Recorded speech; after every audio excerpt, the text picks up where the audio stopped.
جو مولا کے لفظ سے تم خلافت ثابت کرتے پھرتے ہو، جس کا میں مولا اس کا علی مولا. عام میں جو عربی جاننے والے لوگ ہیں یہ شدھ بدھ رکھتے ہیں.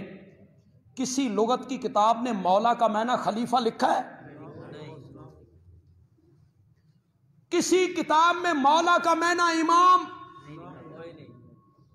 مولا کے لفظ سے خلافت، مولا کے لفظ سے امامت، مولا کے لفظ سے جانشینی. بندیالوی کہتا ہے خلافتاں، خلافتاں من کن تو مولا ہو فعلی مولا. انہاں نال ثابت نہیں ہوندیاں، خلافت ثابت ہوتی ہے. مرو ابا بکر فلیصلی بالناس. ابو بکر کو کہو میرے مصلی پہ کھڑے ہو کے لوگوں کو نماز پڑھائے. خلافت اس طرح ثابت ہوتی ہے، امامت اس طرح ثابت ہوتی ہے.